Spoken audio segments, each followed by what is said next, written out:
The Lord of the World, Part 5. Chapter 5, Part 1.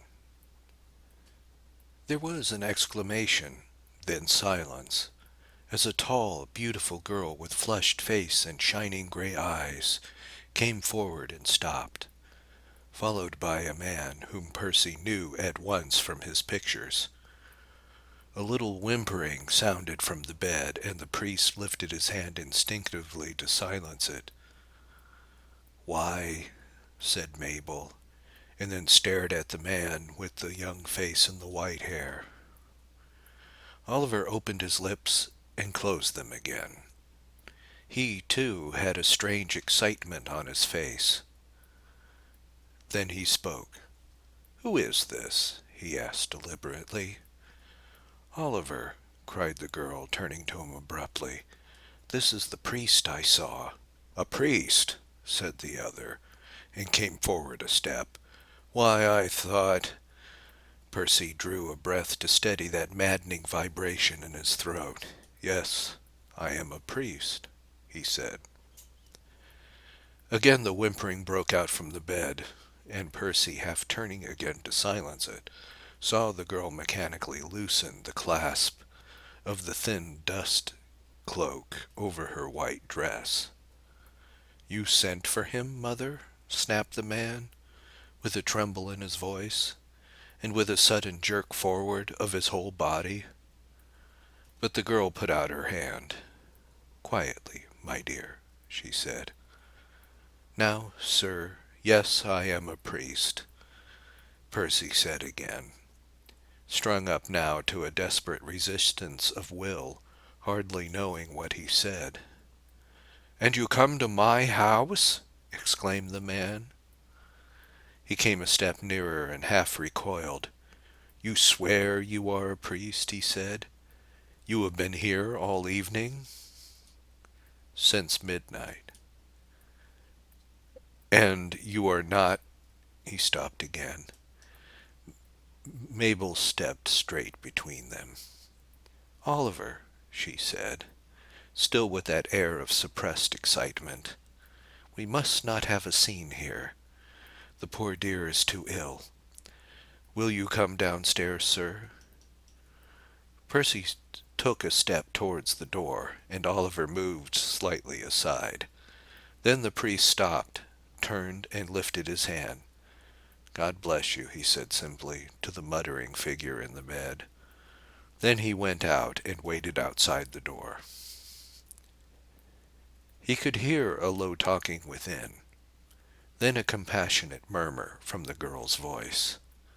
Then Oliver was beside him, trembling all over, as white as ashes, and made a silent gesture as he went past him down the stairs. The whole thing seemed to Percy like some incredible dream. It was all so unexpected, so untrue to life. He felt conscious of an enormous shame at the sordidness of the affair, and at the same time of a kind of hopeless recklessness. The worst had happened, and the best. That was his sole comfort. Oliver pushed a door open, touched a button, and went through into the suddenly lit room, followed by Percy. Still in silence, he pointed to a chair. Percy sat down, and Oliver stood before the fireplace, his hands deep in the pockets of his jacket, slightly turned away. Percy's concentrated senses became aware of every detail of the room. The deep, springy green carpet, smooth under his feet, the straight hanging thin silk curtains, the half-dozen low tables with a wealth of flowers upon them, and the books that lined the walls.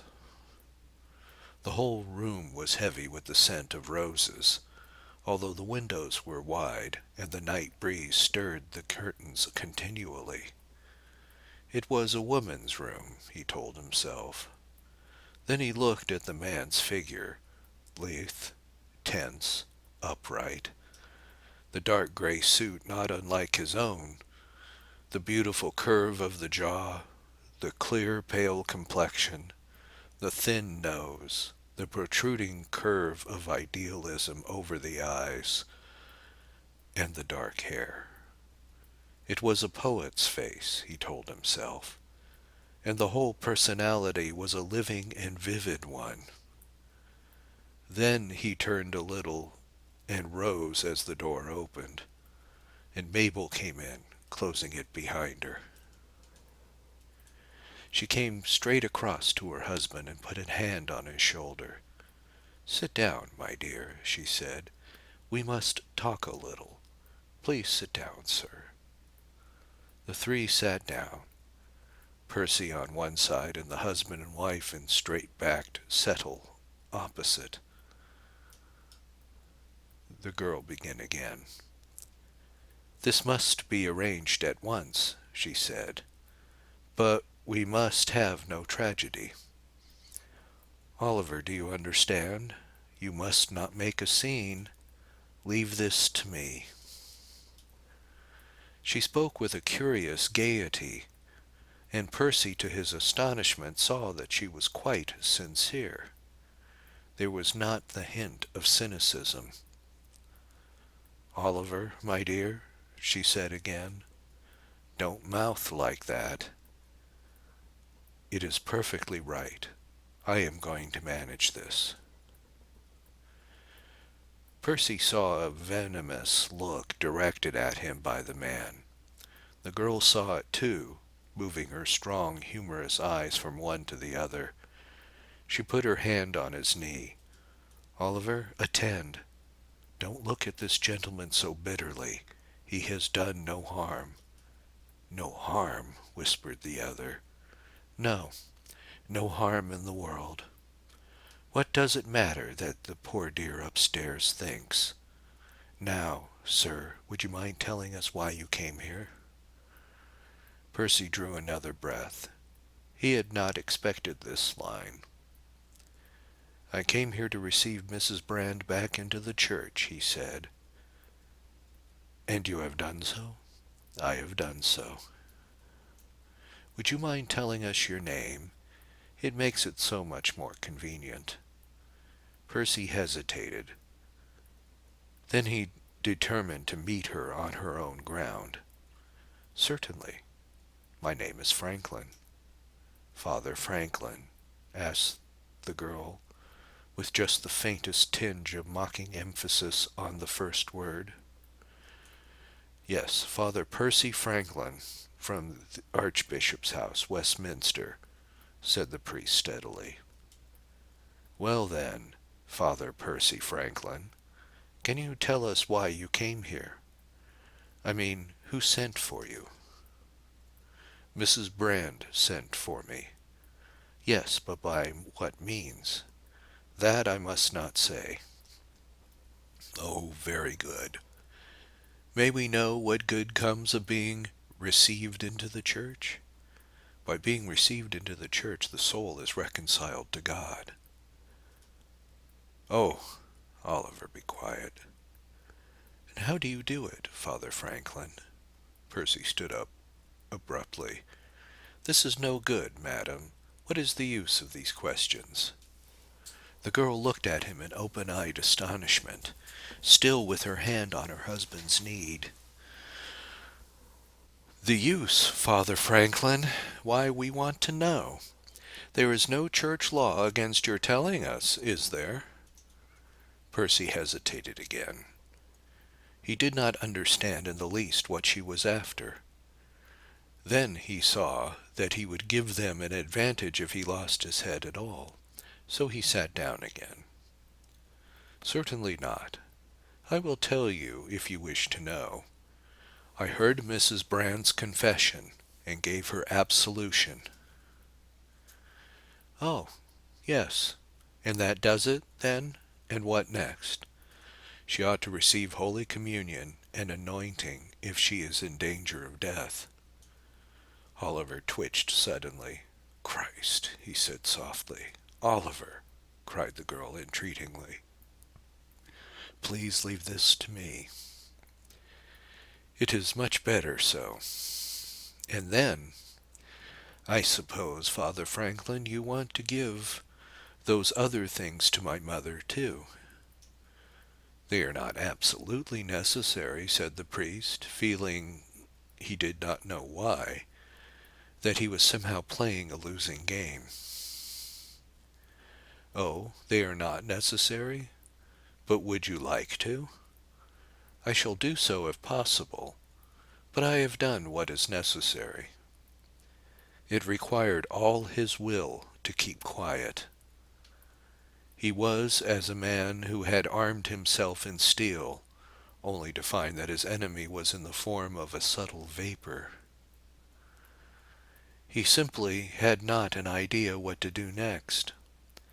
He would have given anything for the man to have risen and flown at his throat, for this girl was too much for them both. Yes, she said softly. Well, it is hardly to be expected that my husband should give you leave to come here again, but I am very glad that you have done what you think necessary. No doubt it will be a satisfaction to you, Father Franklin, and to the poor old thing upstairs, too. While she pressed her husband's knee, we do not mind at all. Oh, but there is one more thing. If you please, said Percy, wondering what on earth was coming.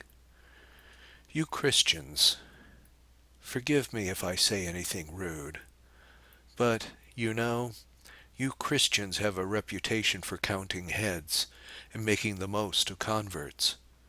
We shall be so much obliged, Father Franklin, if you would give us your word not to advertise this instant. It would distress my husband and give him a great deal of trouble. Mrs. Brand, began the priest, one moment. You see, we have not treated you badly. There has been no violence. We will promise not to make scenes with my mother. Will you promise us that? Percy had had time to consider, and he answered instantly, Certainly, I will promise that. Mabel sighed contentedly. Well, that is all right.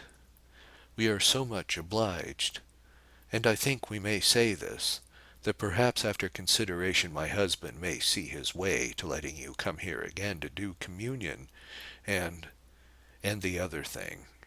Again that spasm shook the man beside her. Well, we will see about that. At any rate, we know your address, and can let you know. By the way, Father Franklin, are you going back to Westminster tonight? He bowed. Ah, I hope you will get through. You will find London very much excited. Perhaps you heard. Felsenburgh? Said Percy. Yes. Julian Felsenburgh, said the girl softly, again with that strange excitement suddenly alight in her eyes. Julian Felsenburgh, she repeated. He is there, you know. He will stay in England for the present. Again Percy was conscious of that slight touch of fear at the mention of that name. I understand there is to be peace, he said. The girl rose and her husband with her. Yes, she said almost compassionately. There is to be peace. Peace at last. She moved half a step towards him, and her face glowed like a rose of fire. Her hand rose a little. Go back to London, Father Franklin, and use your eyes. You will see him, I dare say, and you will see more besides. Her voice began to vibrate. And you will understand, perhaps, why we have treated you like this, why we are no longer afraid of you, why we are willing that my mother should do its pleases. Oh, you will understand, Father Franklin, if not tonight, tomorrow, and if not tomorrow, then at least in a very short time. Mabel, cried her husband. The girl wheeled and threw her arms around him and kissed him on the mouth. "Oh, I am not ashamed, Oliver, my dear. Let him go and see for himself. Good night, Father Franklin." As he went towards the door, hearing the ping of the bell that someone touched in the room behind him, he turned once more, dazed and bewildered. And there were the two, husband and wife, standing in the soft, sunny light, as if transfigured. The girl had her arm around the man's shoulder, and stood upright and radiant as a pillar of fire. And even on the man's face there was no anger now, nothing but an almost supernatural pride and confidence. They were both smiling. Then Percy passed out into the soft summer night. Part 2. Percy understood nothing except that he was afraid, as he sat in the crowded car that whirled him up to London. He scarcely even heard the talk around him, although it was loud and continuous, and what he heard meant little to him. He understood only that there had been strange scenes, that London was said to have gone suddenly mad, that Felsenburgh had spoken that night in Paul's house. He was afraid at the way in which he had been treated, and he asked himself dully, again and again, what it was that had inspired the treatment. It seemed that he had been in the presence of the supernatural. He was conscious of shivering a little, and of the symptoms of intolerable sleepiness. It was scarcely strange to him that he should be sitting in a crowded car at 2 o'clock of a summer dawn. Thrice the car stopped, and he stared out at the signs of confusion that were everywhere, at the figures that ran in the twilight between the tracks, and a couple of wrecked carriages, a tumble of tarpaulins. He listened mechanically to the hoots and cries that sounded everywhere. As he stepped out at last onto the platform, he found it very much as he had left it 2 hours before. There was the same desperate rush as the car discharged its load, the same dead body beneath the seat, and above all, as he ran helplessly behind the crowd, scarcely knowing whither he ran or why, above him burned the same stupendous message beneath the clock.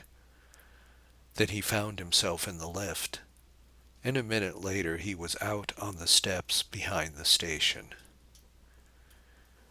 There, too, was an astonishing sight. The lamps still burned overhead, but beyond them lay the first pale streaks of the false dawn. The street that ran now straight to the old royal palace, uniting there, as at the center of a web, with those that came from Westminster, the Mall, and Hyde Park, was one solid pavement of heads. On this side and that rose up the hotels and houses of joy, the windows all ablaze with light, solemn and triumphant, as if to welcome a king. While far ahead against the sky stood the monstrous palace outlined in fire and alight from within, and all other houses within view. The noise was bewildering. It was impossible to distinguish the one sound from another. Voices, horns, drums, the tramp of 1,000 footsteps on the rubber pavements, the somber roll of wheels from the station behind, all united in one overwhelmingly solemn booming, overscored by shriller notes. It was impossible to move. He found himself standing in a position of extraordinary advantage, at the very top of the broad flight of stairs that led down to the old station yard, now a wide space that united, on the left the broad road to the palace, and on the right Victoria Street, that showed, like all else, one vivid perspective of lights and heads. Against the sky on his right rose up the illuminated head of the cathedral campanile. It appeared to him as if he had known that in some previous existence. He edged himself mechanically a foot or two to his left, till he clasped a pillar. Then he waited, trying not to analyze his emotions, but to absorb them. Gradually he became aware that this crowd was as no other that he had ever seen. To his psychical sense, it seemed to him that it possessed a unity unlike any other. There was magnetism in the air. There was a sensation as if a creative act were in process, whereby thousands of individual cells were being welded more and more perfectly every instant into one huge sentient being with one will, one emotion, one head. The crying of voices seemed significant only as the stirrings of this creative power which so expressed itself. Here rested this giant humanity, stretching to his sight and living limbs so far as he could see on every side, waiting, waiting for some consummation, stretching too, as his tired brain began to guess, down every thoroughfare of the vast city. He did not even ask himself for what they waited. He knew, yet he did not know. He knew it was for a revelation, for something that should crown their aspirations and fix them so forever. He had a sense that he had seen all this before, and, like a child, he began to ask himself where it could have happened, until he remembered that it was so that he had once dreamt of the judgment day, of humanity gathered to meet Jesus Christ. Jesus Christ! Ah, how tiny that figure seemed to him now, how far away, real indeed, but insignificant to himself, how hopelessly apart from this tremendous life. He glanced up at the campanile. Yes, there was a piece of the true cross there, was there not? A little piece of the wood on which a poor man died 20 centuries ago. Well, well, it was a long way off. He did not quite understand what was happening to him. Sweet Jesus, be to me not a judge but a savior, he whispered beneath his breath, gripping the granite of the pillar, and a moment later knew how futile was that prayer. It was gone like a breath in this vast, vivid atmosphere of man. He had said Mass, had he not, this morning, in white vestments. Yes, he had believed it all then, desperately but truly. And now? To look into the future was as useless as to look into the past.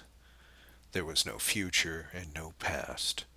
It was all one eternal instant, present and final. Then he let go of effort and began to see with his bodily eyes. The dawn was coming up the sky now, a steady soft brightening that appeared in spite of its sovereignty to be as nothing compared to the brilliant light of the streets. We need no sun, he whispered, smiling piteously, no sun or light of a candle. We have our light on earth, the light that lighteneth every man. The campanile seemed further away now, in that ghostly glimmer of the dawn, more and more helpless every moment, compared with the beautiful, vivid shinings of the street. Then he listened to the sounds, and it seemed to him as if somewhere, far down eastwards, there was a silence beginning.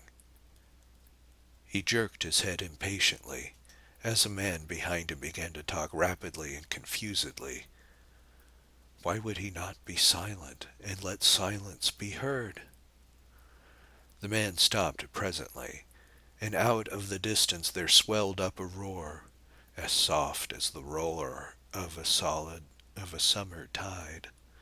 It passed up towards him from the right.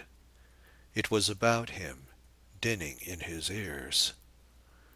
There was no longer any individual voice. It was the breathing of the giant that had been born. He was crying out, too. He did not know what he had said, but he could not be silent. His veins and nerves seemed alight with wine, and as he stared down the long street, hearing the huge cry ebb from him and move towards the palace, he knew why he had cried, and why he was now silent. A slender, fish-shaped thing, as white as milk, as ghostly as a shadow, and as beautiful as the dawn, slid into sight half a mile away, turned and came towards him, floating, as it seemed, on the very wave of silence that it created, up the long curving street on outstretched wings, not 20 feet above the heads of the crowd. There was one great sigh, and then silence once more. When Percy could think consciously again, for his will was only capable of efforts as a clock of ticks, the strange white thing was nearer. He told himself that he had seen 100 such before, and at that same instant that this was different from all others. Then it was nearer still, floating slowly, slowly like a gull over the sea. He could make out its smooth nose, its low parapet beyond, the steersman's head motionless. He could even hear now the soft winnowing of the screw, and then he saw that for which he had waited.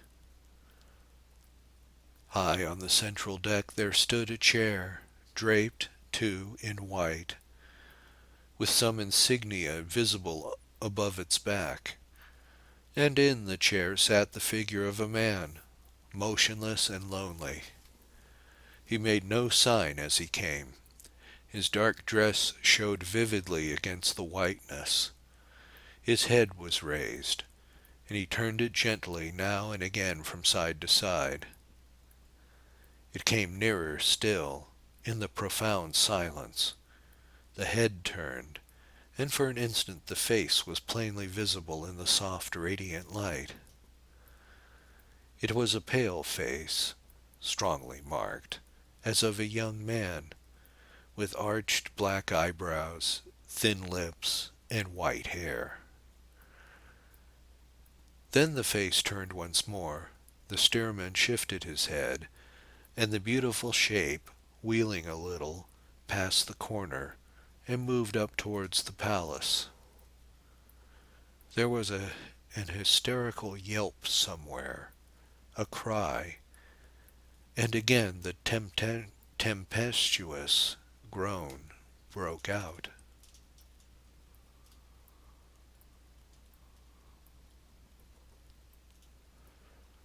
Part 2. The Encounter.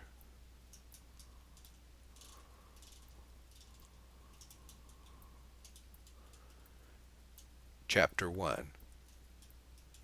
Part 1. Oliver Brand was seated at his desk on the evening of the next day, reading the leading article of the New People evening edition. "We have had time," he read, "to recover ourselves a little from the intoxication of last night. Before embarking on prophecy, it will be as well to recall the facts. Up to yesterday evening, our anxiety with regard to the Eastern crisis continued, and when 21 o'clock struck, there were not more than 40 persons in London, the English delegates, that is to say, who knew positively that the danger was over. Between that moment and half an hour later, the government took a few discreet steps. A select number of persons were informed. The police were called out, with half a dozen regiments, to preserve order. Paul's house was cleared. The railroad companies were warned. And at the half hour precisely the announcement was made by means of the electric placards in every quarter of London, as well as in all provincial towns. We have not space now to adequately describe the admirable manner in which the public authorities did their duty. It is enough to say that not more than 70 fatalities took place in the whole of London. Nor is it our business to criticize the action of the government in choosing this mode of making the announcement. By 22 o'clock, Paul's house was filled in every corner. The old choir was reserved for members of Parliament and public officials. The quarter-dome galleries were filled with ladies, and to the rest of the floor the public was freely admitted.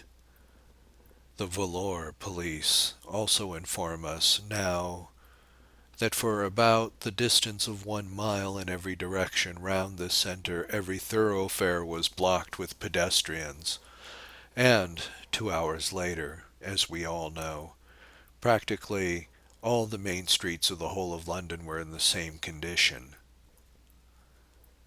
It was an excellent choice by which Mr. Oliver Brand was selected as the first speaker. His arm was still in bandages, and the appeal of his figure as well as his passionate words struck the first explicit note of the evening. A report of his words will be found in another column.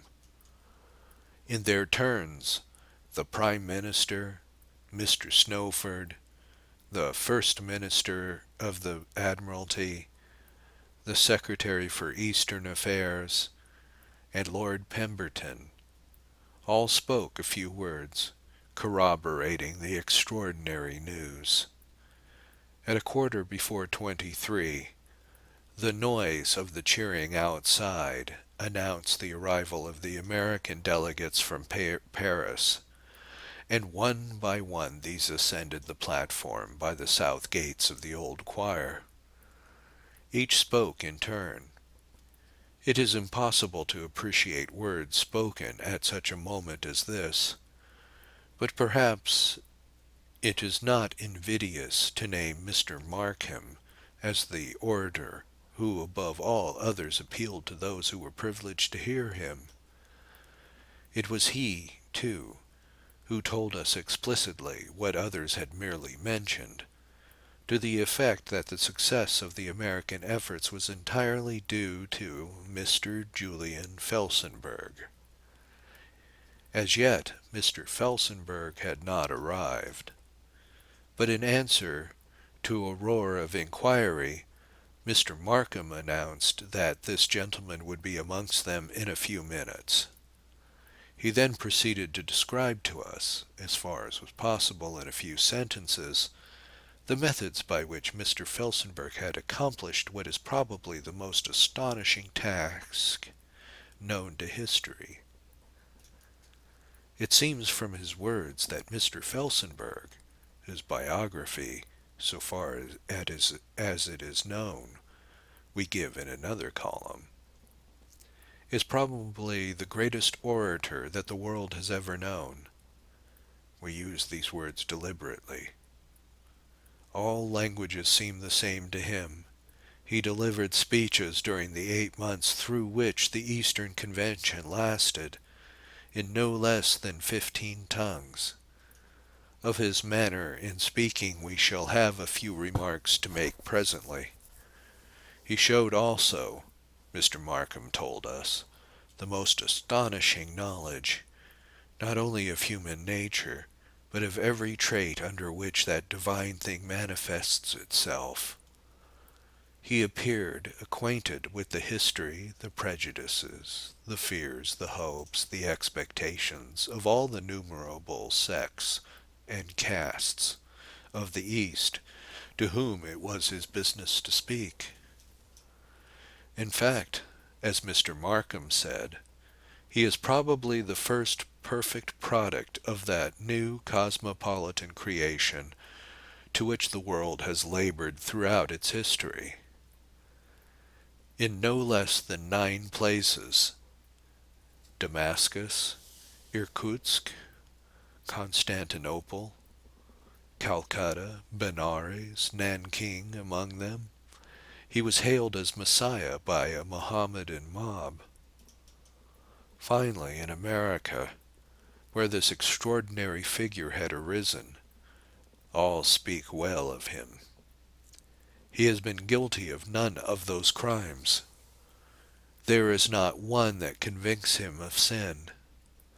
Those crimes of the yellow press, of corruption, of commercial or political bullying which have so stained the past of all those old politicians who made the sister continent what she had become. Mr. Felsenburgh had not even formed a party. He, and not his underlings, have conquered. Those who were present in Paul's house on this occasion will understand us when we say that the effect of those words was indescribable. When Mr. Markham sat down, there was a silence. Then, in order to quiet the rising excitement, the organist struck up the first chords of the Masonic hymn. The words were taken up, and presently not only the whole interior of the building rang with it, but outside too. The people responded, and the city of London for a few moments became indeed a temple of the Lord.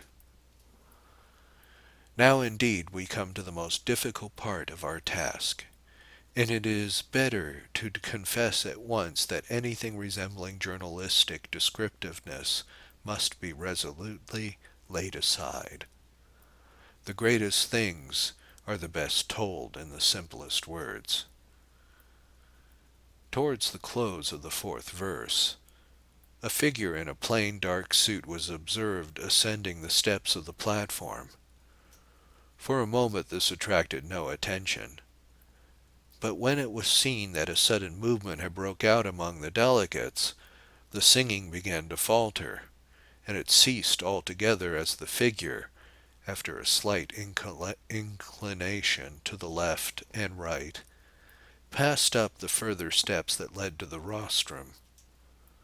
Then occurred a curious incident.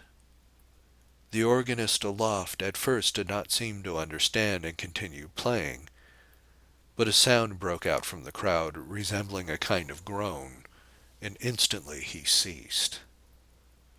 But no cheering followed. Instead, a profound silence dominated in an instant the huge throng.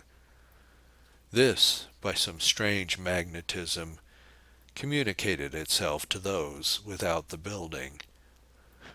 And when Mr. Felsenburgh uttered his first words, there was in a stillness that was like a living thing.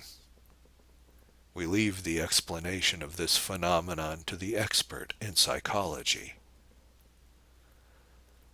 Of his actual words we have nothing to say. So far as we are aware, no reporter made notes at the moment, but the speech, delivered in Esperanto, was a very simple one and very short. It consisted of a brief announcement of the great fact of universal brotherhood, a congratulation to all who were yet alive to witness this consummation of history, and, at the end, an ascription of praise to that spirit of the world whose incarnation was now accomplished. So much we can say, but we can say nothing as to the impression of the personality who stood there. In appearance, the man seemed to be about 33 years of age, clean-shaven, upright, with white hair and dark eyes and brows. He stood motionless, with his hands on the rail. He made but one gesture that drew a kind of sob from the crowd. He spoke these words slowly, distinctly, and in a clear voice. Then he stood waiting. There was no response but a sigh which sounded in the ears of at least one who heard it as if the whole world drew breath for the first time. And then that strange, heart-shaking silence fell again. Many were weeping silently. The lips of thousands moved without a sound, and all faces were turned to that simple figure, as if the hope of every soul were centered there. So, if we may believe it, the eyes of many, centuries ago, were turned on one known now to history as Jesus of Nazareth. Mr. Felsenburgh stood so a moment longer. Then he turned down the steps, passed across the platform, and disappeared. Of what took place outside we have received the following account from an eyewitness. The white velour, so well known now to all who were in London that night, had remained stationary outside the little south door of the old choir aisle, poised about 20 feet above the ground. Gradually it became known to the crowd, and in those few minutes, who it was who had arrived in it, and upon Mr. Felsenburgh's reappearance in that same strange groan sounded through the whole length of Paul's churchyard, followed by the same silence. The velour descended. The master stepped on board, and once more the vessel rose to a height of 20 feet. It was thought at first that some speech would be made, but none was necessary, and after a moment's pause, the velour began that wonderful parade which London will never forget. 4 times during the night Mr. Felsenburgh went round the enormous metropolis, speaking no word, and everywhere the groan preceded and followed him, while silence accompanied his actual message. 2 hours after sunrise the white ship rose over Hampstead and disappeared towards the north. Since then he, whom we call, in truth, the Saviour of the world, has not been seen. And now what remains to be said? Comment is useless.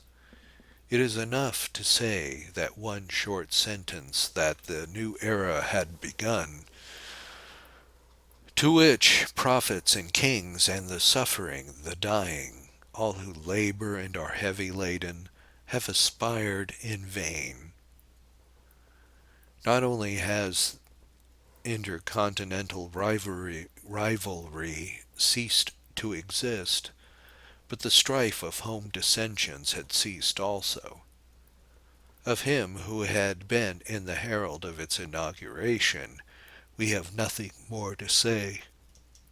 Time alone can show what is yet left for him to do.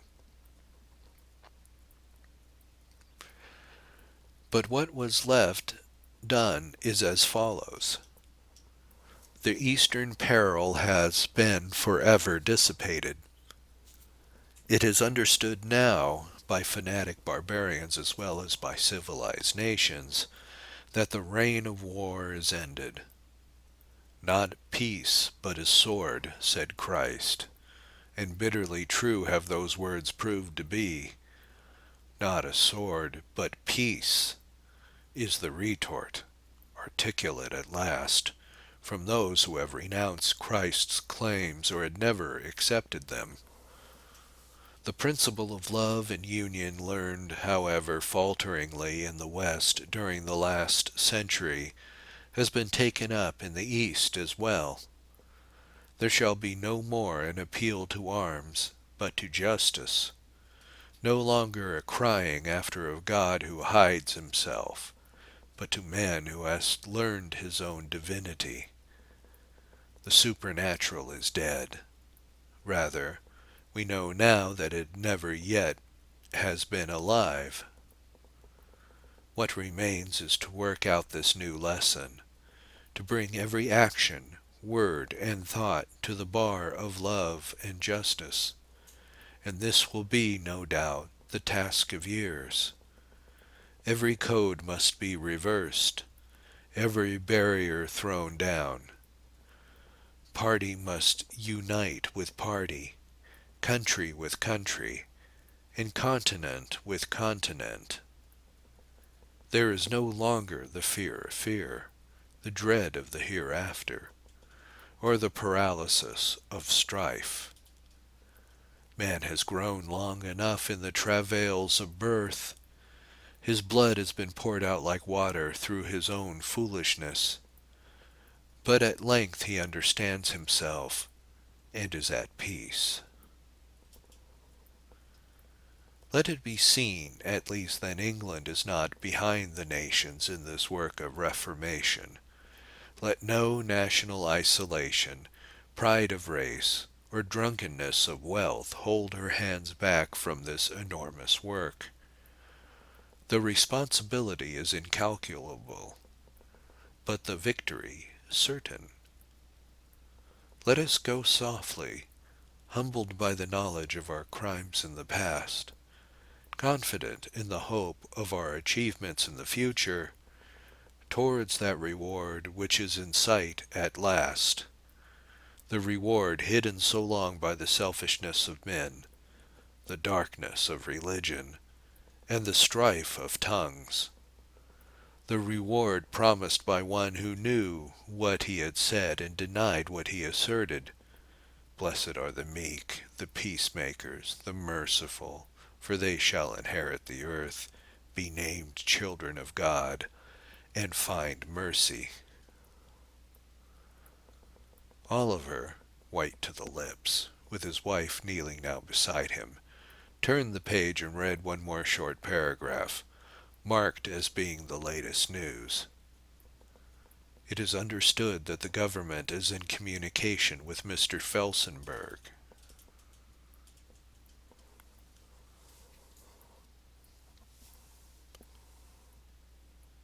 Part 2. Ah, it is journalese, said Oliver at last, leaning back. Tawdry stuff. But the thing. Mabel got up, passed across to the window seat, and sat down. Her lips opened once or twice, but she said nothing. "My darling," cried the man, "have you nothing to say?" She looked at him tremulously for a moment. "Say," she said, "as you said, what is the use of words?" "Tell me again," said Oliver. "How do I know it is not a dream?" "A dream," she said. "Was there ever a dream like this?" Again she got up restlessly, came across the floor, and knelt down by her husband once more, taking his hand in hers. "My dear," she said, "I tell you it is not a dream. It is reality at last. I was there too. Do you not remember? You waited for me when it was all over, when he was gone out. We saw him together, you and I. We heard him, you on the platform and I in the gallery.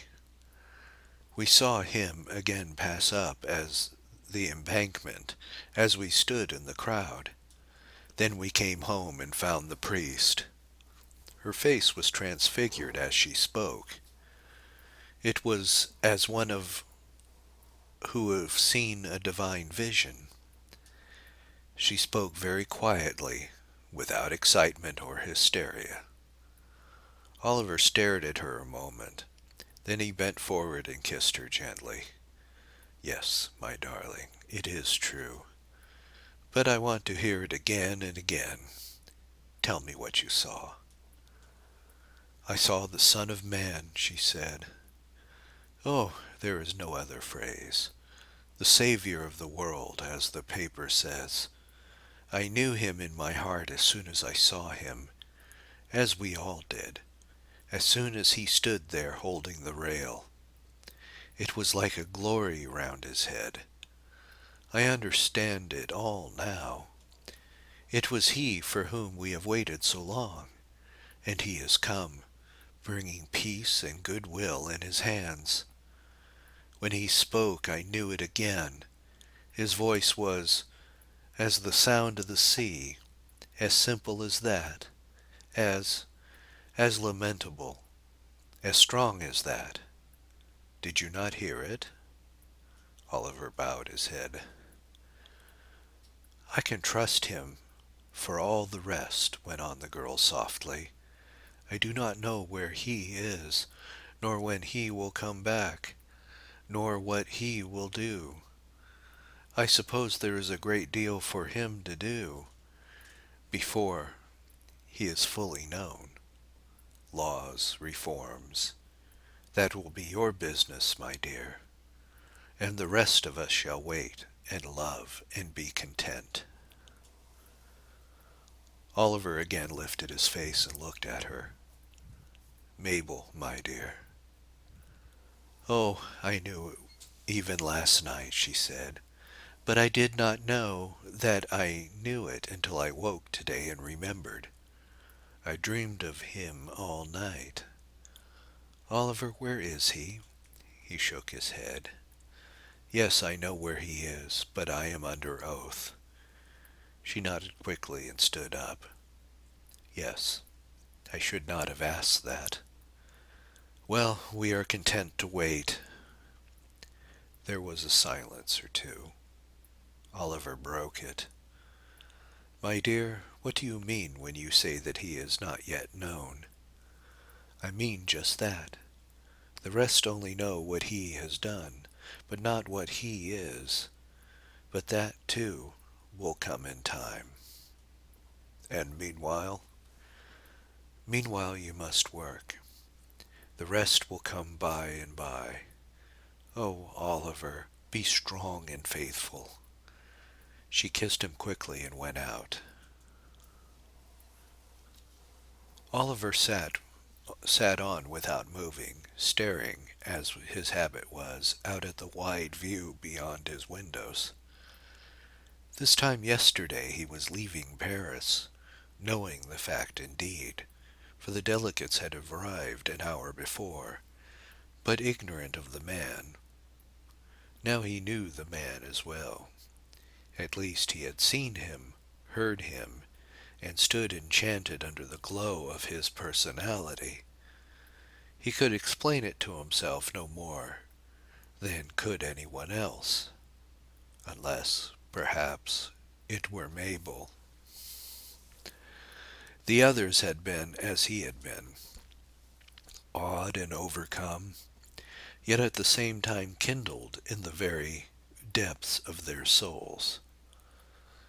They had come out, Snowford, Cartwright, Pemberton, and the rest, onto the steps of Paul's house, following that strange figure. They had intended to say something, but were dumb as they saw the sea of white faces, heard the groan in the silence, and experienced that compelling wave of magnetism that surged up like something physical as the velour rose and started on that indescribable progress. Once more he had seen him, as he and Mabel stood together on the deck of the electric boat that carried them south. The white ship had passed along overhead, smooth and steady, above the heads of that vast multitude, bearing him who, if any had the right to that title, was indeed the Savior of the world. Then they had come home and found the priest. That too had been a shock to him, for, at first sight, it seemed that this priest was the very man he had seen ascend the rostrum 2 hours before. It was an extraordinary likeness, the same young face and white hair. Mabel, of course, had not noticed it, for she had only seen Felsenburgh at a great distance, and he himself had soon been reassured. As for his mother, it was terrible enough. If it had not been for Mabel, there would have been violence done last night. How collected and reasonable she had been. And as for his mother, he must leave her alone for the present. By and by, perhaps, something might be done. The future. It was that which engrossed him, the future and the absorbing power of the personality under whose dominion he had fallen last night.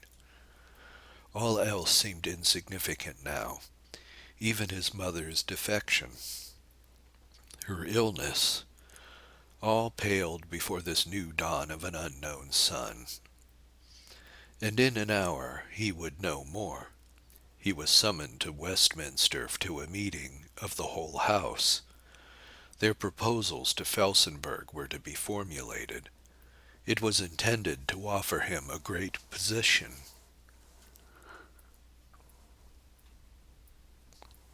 Yes, as Mabel had said, this was now their work, to carry into effect the new principle that had suddenly become incarnate in this gray-haired young American, the principle of universal brotherhood. It would mean an enormous labor.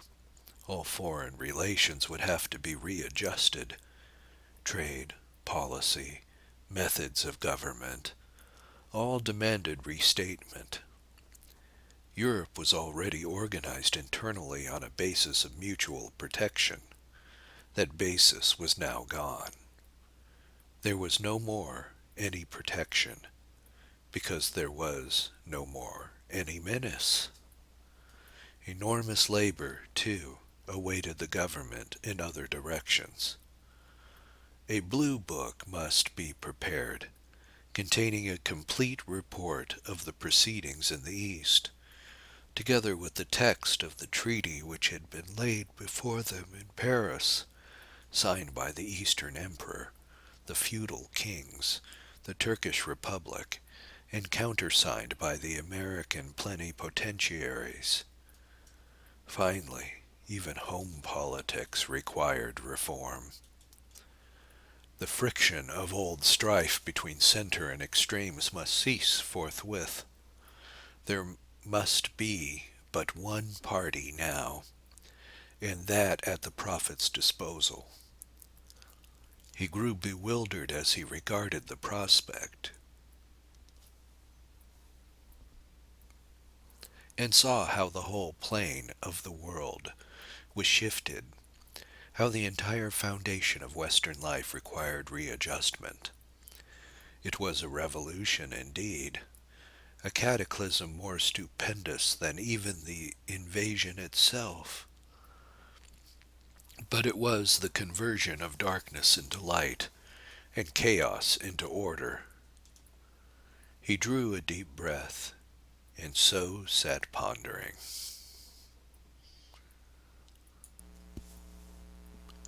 Mabel came down to him a half-hour later, as he dined early before starting for Whitehall. "Mother is quieter," she said. "We must be very patient, Oliver.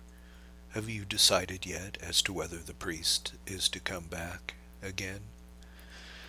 He shook his head. "I can think of nothing," he said, "but of what I have to do. You decide, my dear. I leave it in your hands." She nodded. "I will talk to her again presently. Just now she can understand very little of what has happened.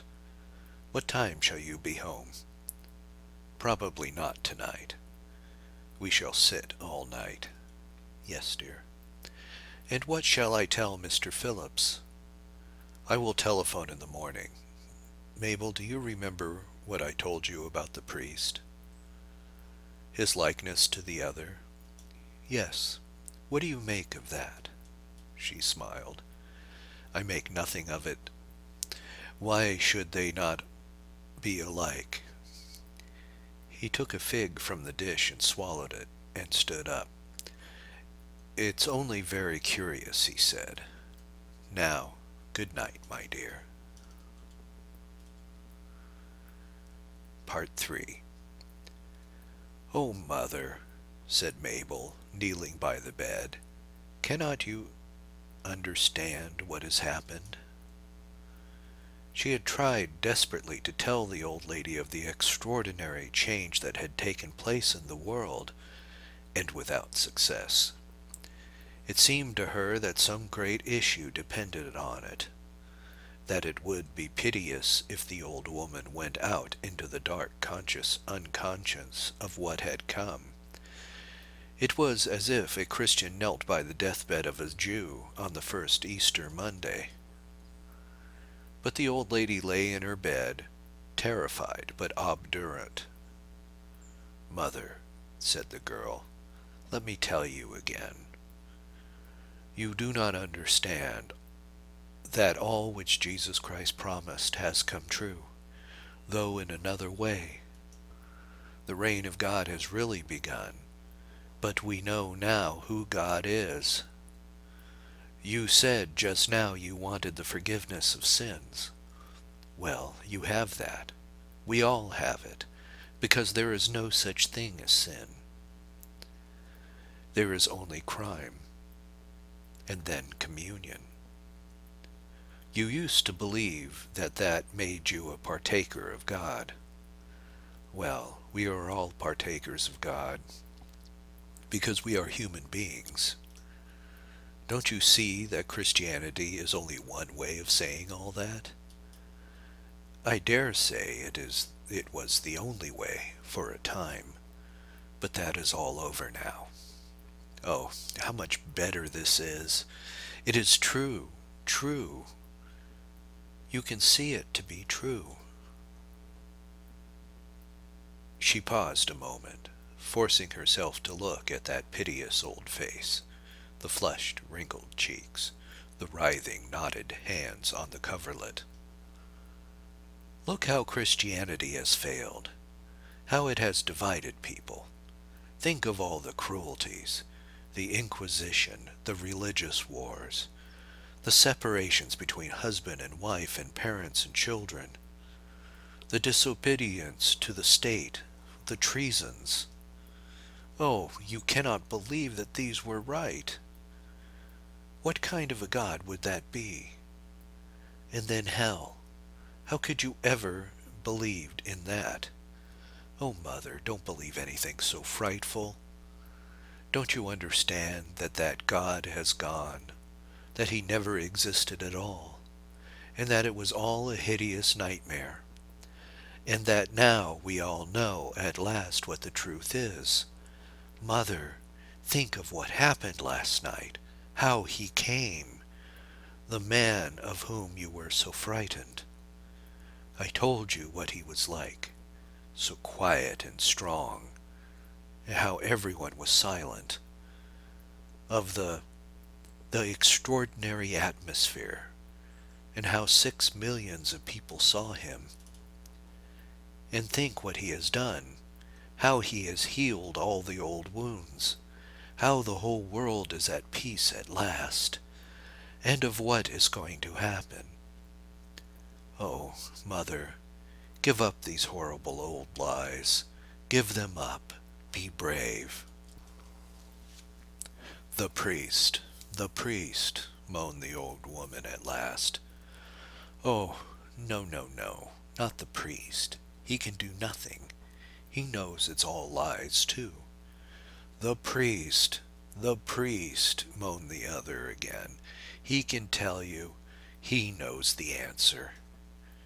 Her face was convulsed with effort, and her old fingers fumbled and twisted with the rosary. Mabel grew suddenly frightened and stood up. "Oh, Mother," she stooped and kissed her. "There. I won't say any more now. But just think about it quietly. Don't be in the least afraid. It's all perfectly right." She stood a moment, still looking compassionately down, torn by sympathy and desire. No, it was no use now. She must wait until the next day. "I'll look in again presently," she said, "when you have had dinner. Mother, don't look like that. Kiss me." It was astonishing, she told herself that evening, how anyone could be so blind. And what a confession of weakness, too, to call only for the priest. It was ludicrous, absurd. She herself was filled with an extraordinary peace. Even death itself seemed now no longer terrible. For was not death swallowed up in victory? She contrasted the selfish individualism of the Christian, who sobbed and shrank from death, or, at the best, thought of it only as a gate to his own eternal life, with the free altruism of the new believer who asked no more than that man should live and grow, that the spirit of the world should triumph and reveal himself, while he, the unit, was content to sink back into that reservoir of energy from which he drew his life.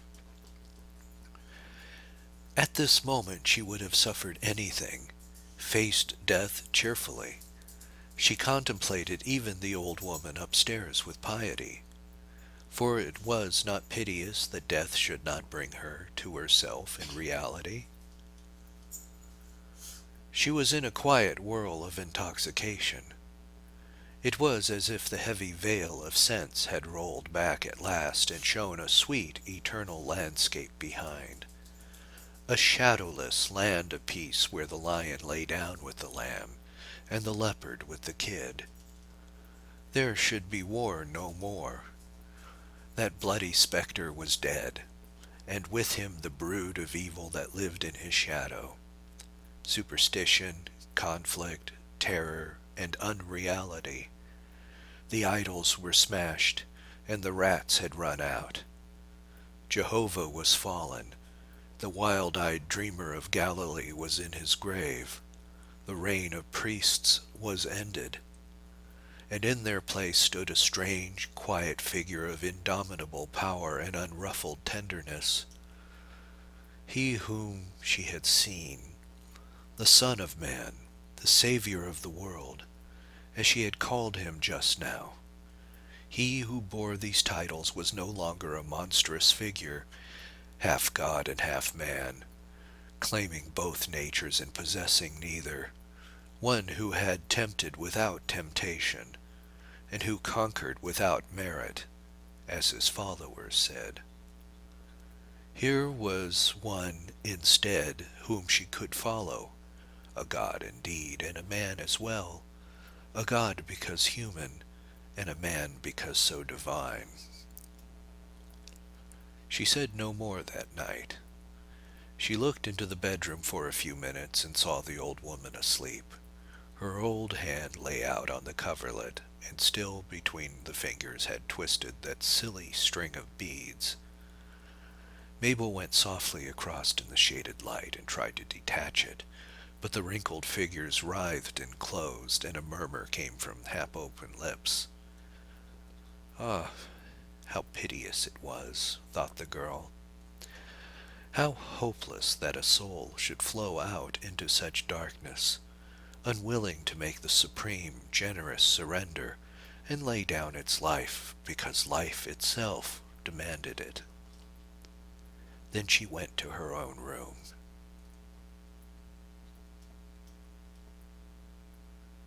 The clocks were chiming 3, and the gray dawn lay on the walls, when she awoke to find by her bed the woman who had sat with the old lady. "Come at once, madam," Mrs. Brand is dying.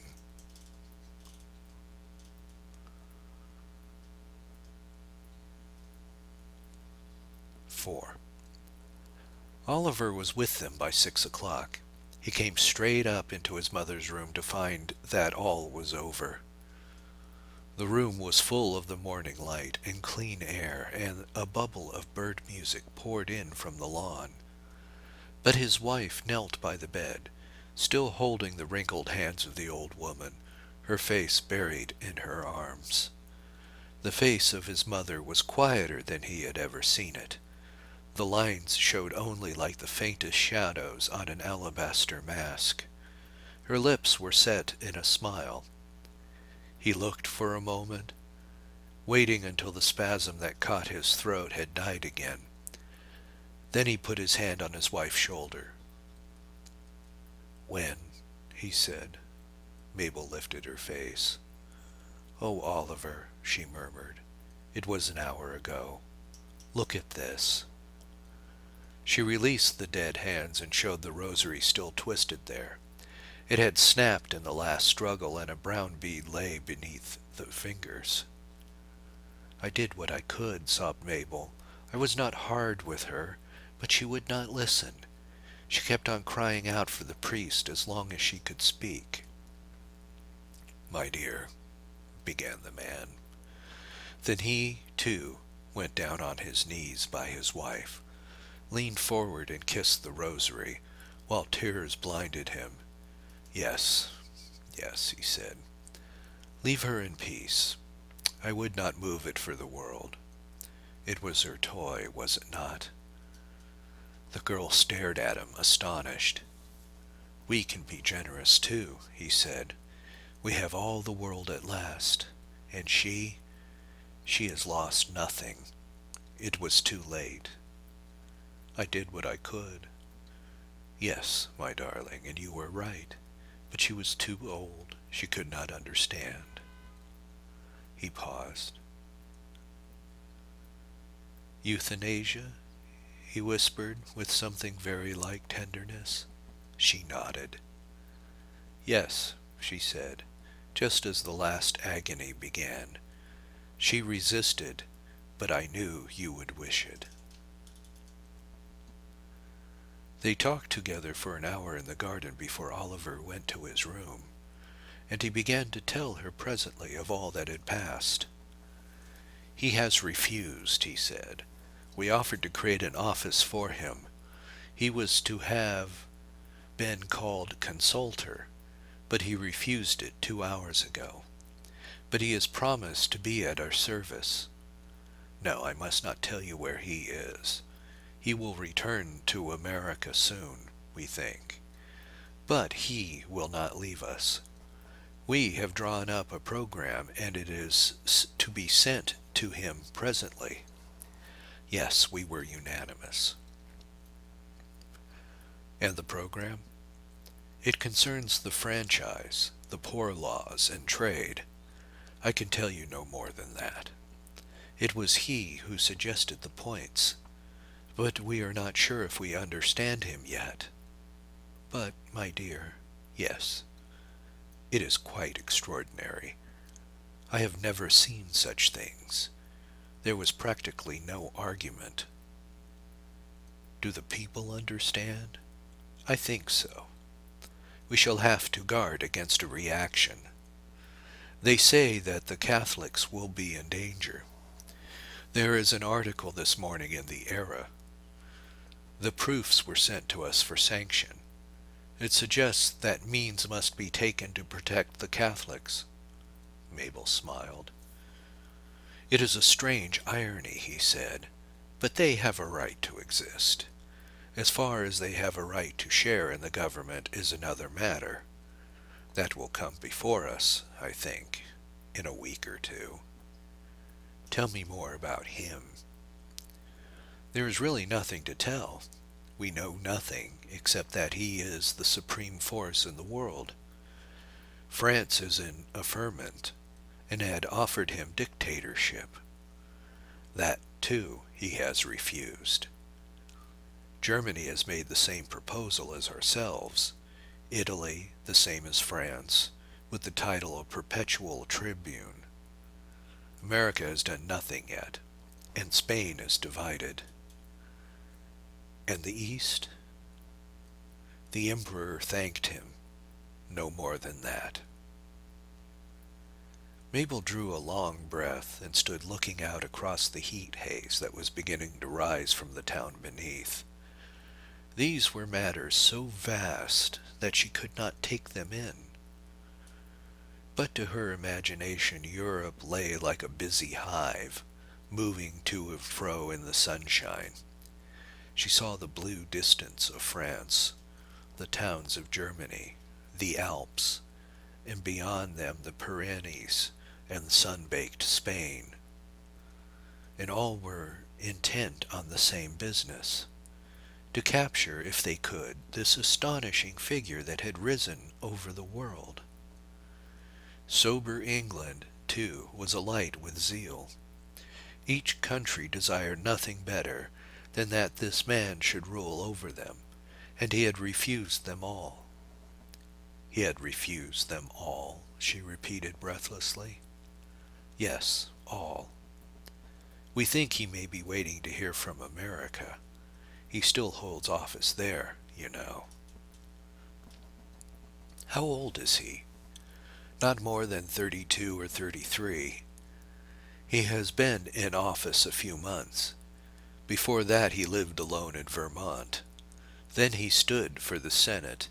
He made a speech or two, then was appointed delegate, though no one seems to have realized his power. And the rest we know. Mabel shook her head meditatively. We know nothing, she said. Nothing, nothing. Where did he learn his languages? It is supposed that he traveled for many years, but no one knows. He has said nothing. She turned swiftly to her husband. But what does it all mean? What is his power? Tell me, Oliver. He smiled back, shaking his head. Well, Markham said that it was his incorruption, that and his oratory, but that explains nothing. No, it explains nothing, said the girl. It is just personality, went on Oliver. At least that's the label to use. But that, too, is only a label. Yes, just a label. But it is that. They all felt it in Paul's house and in the streets afterwards. Did you not feel it? Feel it? Cried the man with shining eyes. Why, I would die for him. They went back to the house presently, and it was not till they reached the door that either said a word about the dead old woman who lay upstairs. They are with her now, said Mabel softly. I will communicate with the people. He nodded gravely. It had better be this afternoon, he said. I have a spare hour at 14 o'clock. Oh, by the way, Mabel, do you know who took the message to the priest? I think so. Yes, it was Phillips. I saw him last night. He will not come here again. Did he confess it? He did. He was most offensive. But Oliver's face softened again as he nodded to his wife at the foot of the stairs and decided to go up once more to his mother's room.